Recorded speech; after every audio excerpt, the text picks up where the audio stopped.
the book of Exodus chapter 23, verse 1.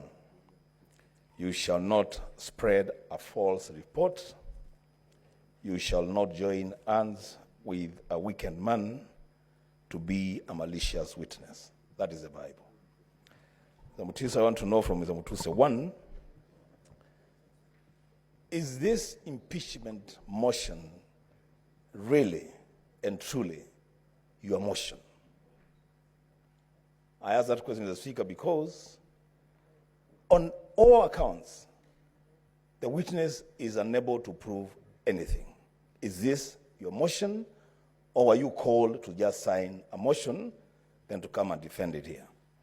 Secondly, in the oath of office for the Deputy President, it is required of him to diligently serve the people of the Republic of Kenya in the office of the Deputy President of the Republic of Kenya.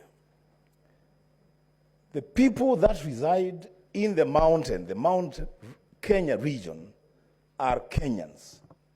What is so wrong with a Deputy President, a state officer, in defending people from a region in this country and then coming to defend other people in Nairobi and other people in other regions? What is so wrong? What is impeachable about that defense? I thank the Speaker. Senator.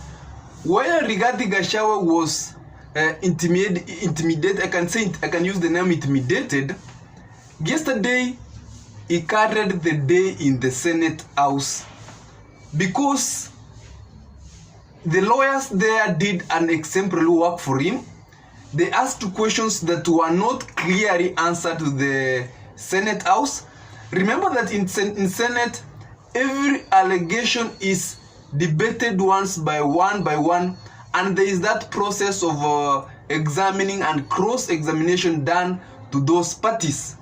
And the lawyers who are examining MP Mutuse did a very good job, and they brought out a perception to the Senate that some of the accusations were lies, and some of them were very wrong, and some of them were embarrassing. And even when the senators got only 20 minutes to question the witness or the National Assembly MP Mutuse, they really asked tough questions to him.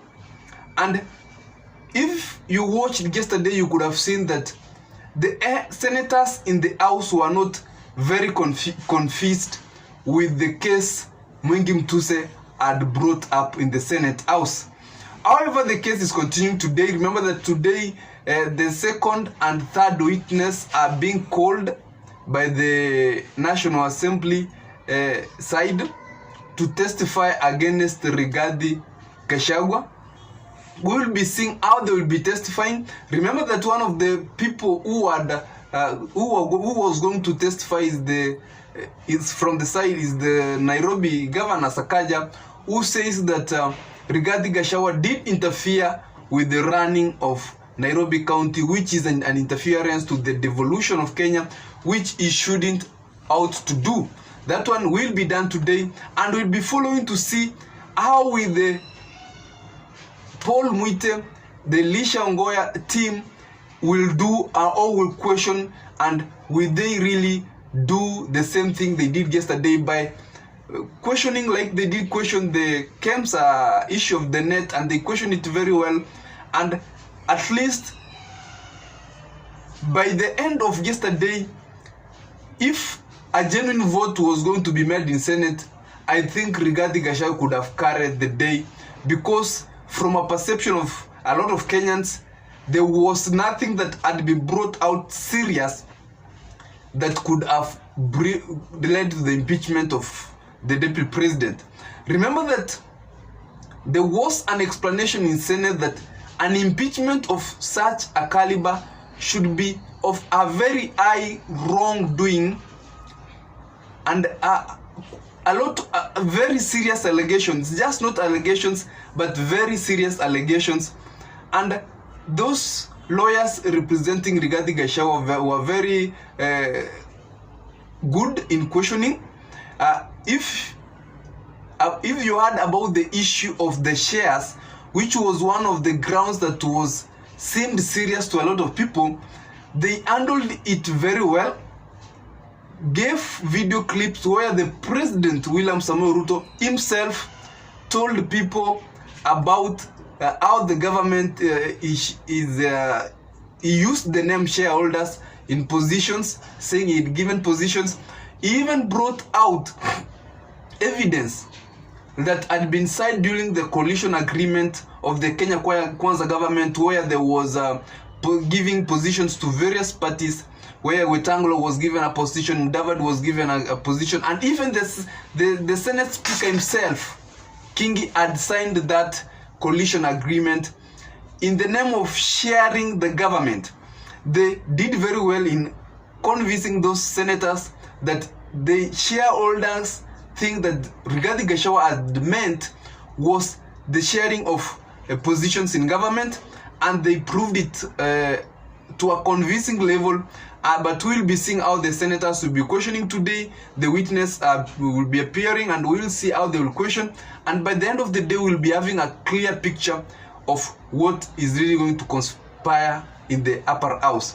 Remember that Senate has very good minds, and people are very critical in thinking. These people sit there and watch the case as it unfolds. So even if you have really allegations, but you fail to prove them conclusively to the Senate, then the Senate House might not consider your case. So we'll be seeing how the things will be unfolding, ladies and gentlemen. But always remember to subscribe to this channel so that whenever we have such a video, you are always notified. Remember that after the end of this thing, a vote is going to be made by the 47 senators from the 47 counties we have, and 2/3 majority is what determines whether Rigathi Gachagua will be impeached or will not be impeached, and the 2/3 of 37 is 31.3, which means that the Senate majority must be 32 senators, because we don't have a 0.3 person after it was ruled during the impeachment of the Kericho governor. So the Senate must have a 32 majority, and for Rigathi Gachagua to survive, he must have 16 senators in his favor in all those allegations. Remember that voting is not going to be general like it was in the National Assembly. Voting is going to be done per accusation, from the 1 to 11 accusations.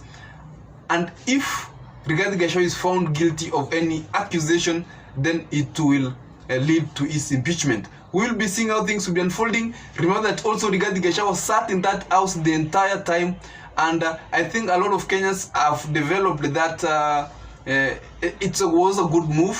He came alone with the lawyers, sat there. It was a good move, a good pull, a good strategy to Kenyans to see him that he is obedient to the houses. He has availed himself, and he is even following the cases.